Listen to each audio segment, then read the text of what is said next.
there now. We still have a lot of things to do, clean up. Where you want me, Wayne? That's good. So, but anyway, going back for the past, anyway, 1862 Fort Branch was constructed. If you've never been there, you need to come and look at it. Because when you walk across the bridge into the actual fort, you can see how deep the ditches are. It's more clay and less sand like most of eastern North Carolina. So the earthworks are very, very well preserved.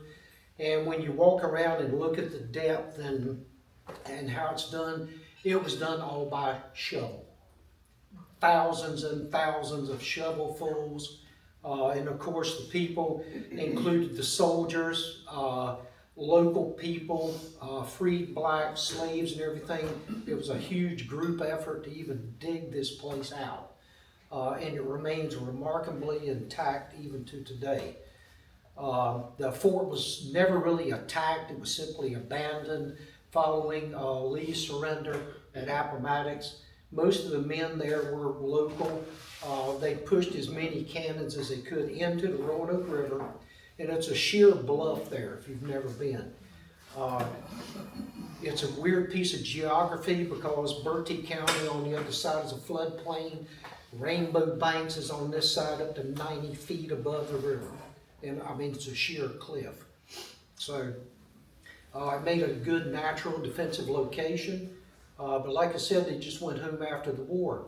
Early on, say 1866 or so, the U.S. Navy was able to come and retrieve a few of the cannons that didn't make it into the channel, which is also on that side of the river. And that's where they stayed until the 1970s, when a group of salvagers, relic hunters, or whatever, after reading the official records of the rebellion, determined, said, wow, there's still maybe 10 or 12 cannons in that river. So these guys from Alabama come up, they're in the river. They had rented a barge or whatever, something like that, some big enough vessel with a crane on it. They had already started, securing the cannons, raising them up onto there to take them up to Hamilton, take them out of the county and the state. But luckily, Henry Winslow, who had bought Rainbow Farms and everything probably in the 50s, got involved and pretty much got in touch, with whoever he could. I think he contacted Junie Peel, a lawyer, or at that time he might have been a judge. But anyway, they were able to get a warrant on a golf course or whatever to seize the property. Raymond Rawls served it. So instead of those, what few cannons they had up leaving the county, they would have been priceless artifacts. They were seized, the property, temporarily. Nobody knew it at the time. A.C. Bailey, heavy equipment guy and everything. He had some ponds out here on Prison Camp Road. That's where the cannons were taken and put in ponds. So because if they had been exposed to air, they would have disintegrated almost immediately. So then following a long court battle, there was one law that had never been tested, and that was anything underwater of navigable waters in North Carolina for more than 10 years becomes property of the state. North Carolina Supreme Court said this was constitutional, so they said they belonged to the state. The state got involved, especially with the underwater archaeology folks at Fort Fisher, which does a lot of this stuff, preservation, conservation, and they got involved, set up a mini camp and everything there at the fort, and began the process of, raising what was left. They gridded off everything and pretty much got everything out of the river. You can still see the remnants of the stairs that they had to construct just to get down there. So it was quite a tedious task. I was fortunate enough to be with a friend on an old Carolina boat on the river. I mean, literally maybe 50 feet away, watching some of these cannons coming out of the water. So I was glad I was able to do that. And then they were put on display in Hamilton, Fort Branch, and then eventually went through a conservation process. And before this tree hit the place back to springtime, we were or Dr. Lawrence Babbitts was working on the worst cannon to begin the reconservation of that. And of course, that's been put on hold. But in the spring, a good sized red oak. Okay. See those? Can I move? You'll be able to see them right here. Yeah, but can I move out of the way? Yeah. Okay, that makes me feel better. So, okay, anyway, you can see this good sized red oak. The base of it, let's just say, pretty huge, but I think it was more of a combination of a very tall, top heavy red oak. Red oak, well, I mean, oak trees start losing their root systems and can be very unstable. Eventually they will hollow out completely. But you can see here, this is what was called a Butler building. It was a company that put up farm buildings all over eastern North Carolina. Henry had this erected back in the 70s to house the cannons and artifacts and everything. And of course, we found out it was way underinsured. But anyway, you can see the damage there. And of course, this is the back of what was our museum. And of course, it went to the left and completely smashed this. That smashed right through metal I-beams. I mean, bent and twisted them like some giant, like wringing a dish rag is how bad it's torn up. So, and then the tree, if you've ever been up there, pretty much went all the way to the flagpoles. And of course, we're really fortunate there. The concession commissary here to the right took some damage just on one section. But of course, the main damage, was to that metal building. We've been cleaning up pretty much consistently since then. But you can see some of the damage. This is after we had begun taking the siding off and all of that. We already sent one container off full of old display cases and all that to a landfill. And then yesterday, if you know container size, 7.5 yards is what a dumpster is. They brought in an 80-yard container. You could have parked a bus in it to get the metal out of there, which left yesterday. And hopefully we'll get a fair amount of money back on that scrap metal. So, but you can see, do you see those I-beams? I mean, it's twisted.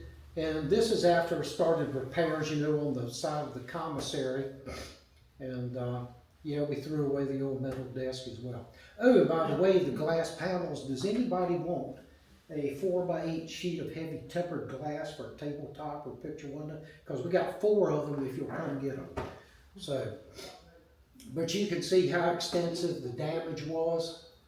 And like I said, those main beams, like going down to the concrete pad, that is a steel I-beam built for strength. And it's just like, it was amazing the power of Mother Nature. And I just have a few of these pictures. But we had to get a lot cleared out. Yeah, go ahead and flip to the next one. Okay. That's just part of it. Okay, we were fortunate enough that none of these artifacts were damaged. Through some guys that grew up here, actually on Fort Branch Road, Josh Stalls. His daddy at one time was in charge of here at Ronnie Stalls. But anyway, Josh has a company that specializes in all kinds of heavy equipment, building buildings, irrigation systems and all that. So they brought their equipment out there. The forklift, like you see, can lift up to 15,000 pounds. Our largest cannon weighed 14,000 pounds. And all of this is done with volunteers. We didn't have to hire, we just got these guys and they're professionals. So we're able to move everything out of there. And it was kind of precarious because the guy driving it was amazing. Because with I-beams down low, he had to carefully get in there and walk it out and moving it around. So we got them secured on several trucks, flatbeds, and all of that, and now have them safely stored in a secure location. I won't say it's AC Bailey anymore, but so we're glad that we have saved those, and the carriages were taken out also.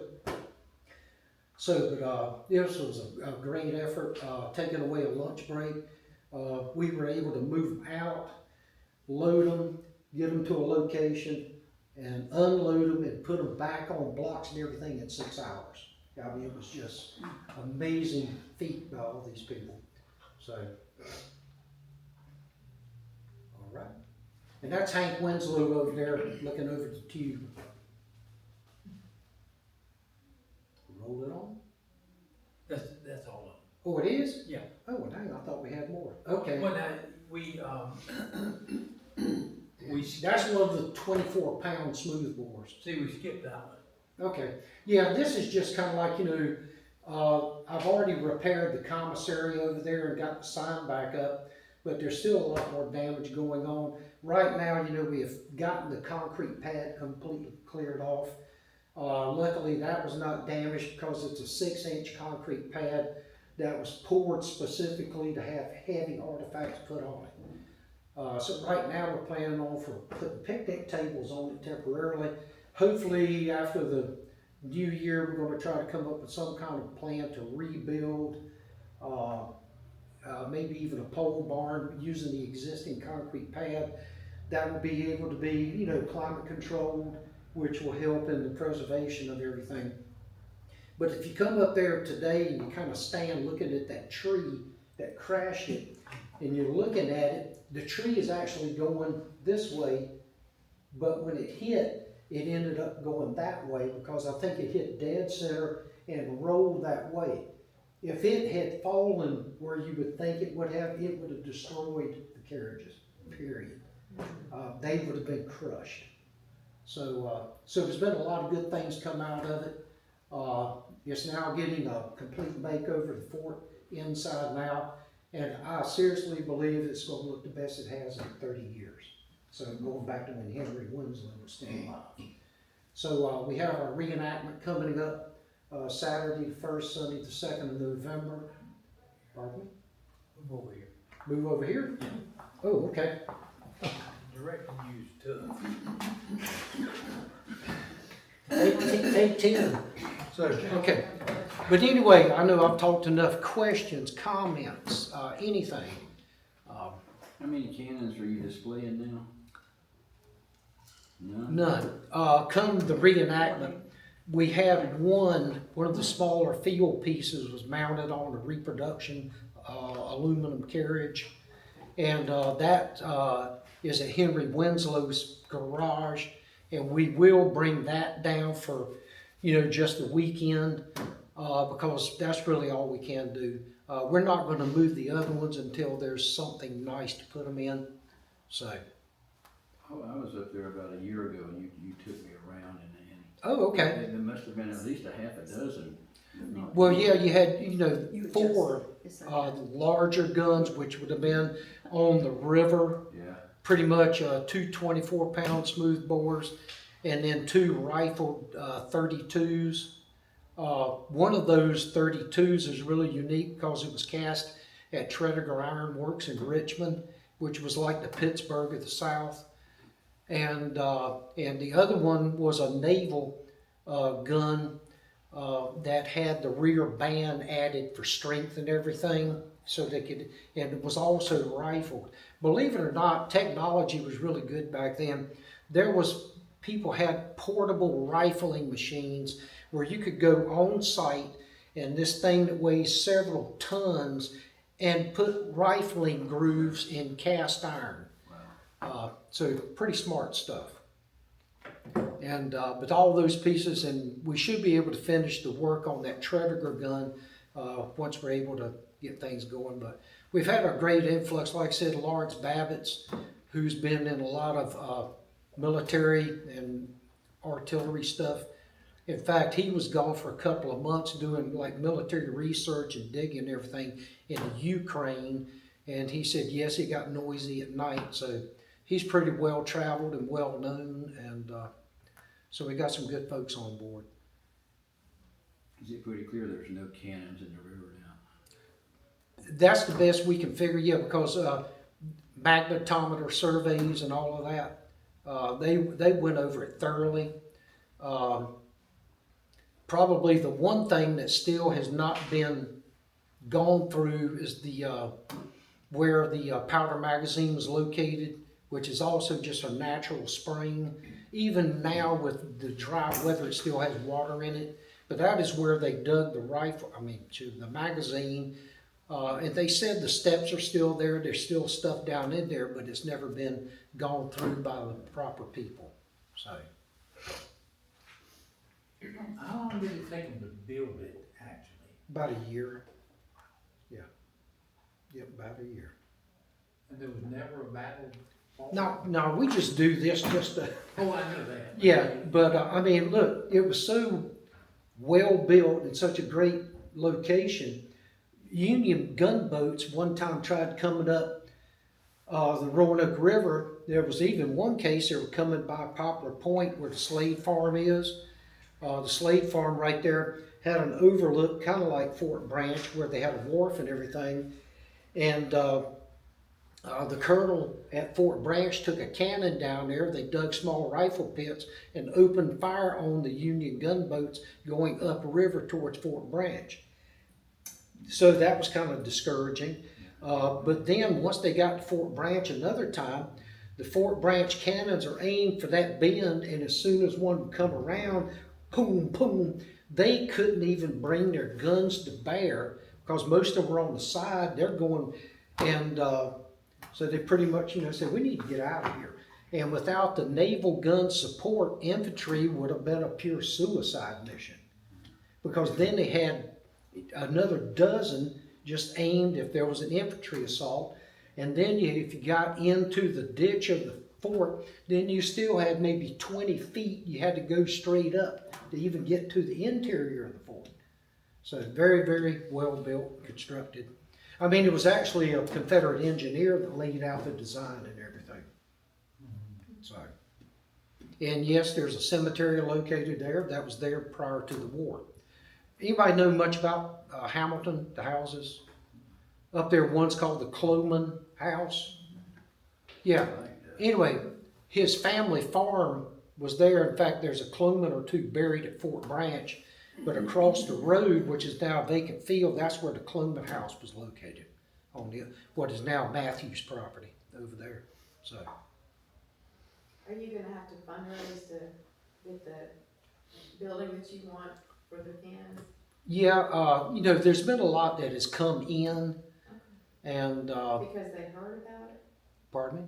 Because they heard about what happened? Oh yeah, Okay. yeah. Different reenactment groups or historical societies and has kicked in money and everything. I know for this, back in the spring, we weren't even sure we were going to have a reenactment because Hank Winslow, Rainbow Farm, Henry's son, pretty much says, if we can't do something with this building, there will not be he said, I don't care if we pull the plug on Friday just because of liability. So, it kind of got us in gear. And the last of the metal left yesterday, 2 weeks to spare. So it's been a struggle, but it's been well worth it. So it's like I said, it's kind of like Pollyanna. You always find something good in everything. And this has just been a blessing in disguise to really give that place a great makeover. So in fact, the guys were saying, hey, even the Girl Scouts would want to come here and camp now. So because it's just much more inviting. So. I didn't mean to slam the Girl Scouts. Great organization. So, although is it just scouting now for everybody? But yeah, we still got a lot to do. But Martin County Travel and Tourism, Jeremiah Taylor now sits in with that from the representing county commissioners, and that's been real helpful in the past. I would make a request, just simply like $1,000 for site prep. This year, with his recommendation, that was doubled to $2,000 for site prep, which is going to help get some of the cleanup or the paying of the roll-off containers and everything, so we can make some money back. And this year, they also increased the marketing or advertising budget from $3,000 to $4,000. About $1,200 of that is going to be on Henry Hinton's FM stations. The talk radio 103.7 and 107.9, And the other $2,800 with also homepage takeovers is Channel 9 TV. So it's going to be pretty well marketed, and hopefully we'll get a good response for it. How many people do you have to Reenactment? reenact? Okay, men, women, children, and all that. Back in the heyday, of course, you know, Ken Burns and all that stuff, Oh, yeah. and you know, the anniversaries and everything, we would have easily 900 pushing 1,000 reenactors, but now it's more like 300 to 400. But still 300-400. Oh yeah, I mean, it is to me, and I'll say it, you know, it's probably the longest running annual event, Civil War reenactment wise, anywhere in the United States, because we're pushing 38 or 39 years. We missed a couple because of hurricanes. One hurricane caused a tremendous amount. We had 52 trees down that had to be cleaned up. So, and of course we did all that with volunteer help as well. Needless to say, we had plenty of firewood for a year or two. So, Do you have a nonprofit organization that? the Fort Branch Historical Society, 501c3. Okay, Yeah. so people can donate. Oh yeah, yeah. Oh yeah, sure can. And that might be listed on that, I'm not sure. So I'm hoping we can get a QR code sometime soon to put here, there, and everywhere. So, but yeah, the TDA, Chase Connor, the director, and their latest addition, Lee Kessel, who came on board, she's done a great job with marketing. She's been on board a year or so now, originally from Texas. So, but she talks like she's from Johnston County, if you know what I mean. So. But keep asking. When you have a reenactment, where do the spectators, do you have a place that? Well, oh yeah. spectators stand or sit or? Well, a lot of standing. But anyway, last year we had it in a field we had used for parking before. And with fewer reenactor numbers, it actually worked out well. Instead of being on a big canvas, it was just, you know, the smaller canvas, smaller footprint, it just looked bigger. And where we had it, there was even a couple of cars of folks that really could not get out or do the walk. We were able to drive them in there where literally they could look through the windshield and enjoy the battle for a change. And I guess with the population becoming greater, that might be a good thing to continue to do. Sunday, traditionally, you know, it's always been in that same field. Sheriff's Department closes off the highway so that they're standing on the Fort Branch Road looking at the fort, and the battle takes place in the field between the road and the fort. So, but anyway, it's a lot of fun. I first started going up there before I had a driver's license. Back when they had the breech end of the one that exploded was just a ball of rust, and we would see if we could roll it around and everything. So, you know, that was always fun. But there's two other things there in the fort that a long time ago Henry kind of told me about. But there were two wells in the fort. And I got the feeling that if those are ever gone through like wells anywhere, you'll find everything from broken china to forks and buttons and whatever just happened to fall in the well, like on farms and whatever. So, in the 1930s, early 30s, Mr. John Hines, game warden. Yeah. He and a crew went through at least one of those wells and found quite much stuff. Oh yeah. I remember the summer that, I think it was Mary Peel Lilly. She worked with the. Yeah, I remember that's right. I forgot about that. Sifted all that sand and looked through things and, you know. Yeah. In fact, we still have one of the sifting big screens that we've been able to keep because that was reused. Steve Wolf, Jane, you know, Steve passed away at way too young age, pancreatic cancer. But I mean, he was a brilliant man. I mean, yeah, he had a fiberglass business, but he graduated like in nuclear physics at State, just brilliant. And he's the one that was instrumental in not only building the fiberglass reproduction cannon and that carriage, but also, you know, where you have the opening where one cannon could fire out of 3 different spots. And Dr. Phelps and her crew came for that to dig, and they said, well, you know, we don't find anything, y'all just do whatever. So then we went deeper, and it was amazing. I remember working with Steve, going through that clay in a little bit deeper into the wall, and all of a sudden we started seeing these dark circles. And that's where the post had been. So then the posts, because they're very irregular spaced, the posts there are in the original holes.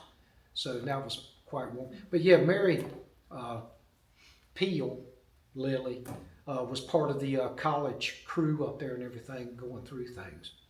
You know, with the cannons coming up, and so, and doing the mapping of it and everything. Remind us of the dates this year.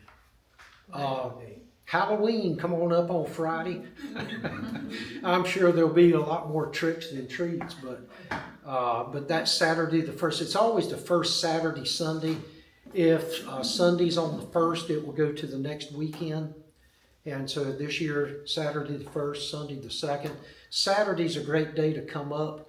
There's just so much going on. There'll be a spectator battle at 1.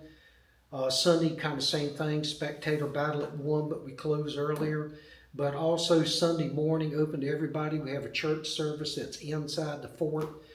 Saturday night, if you stay late, there should be music and a dance, and a lot of good entertainment. And plus the commissary / concession stand will be there, and usually the food's pretty good there.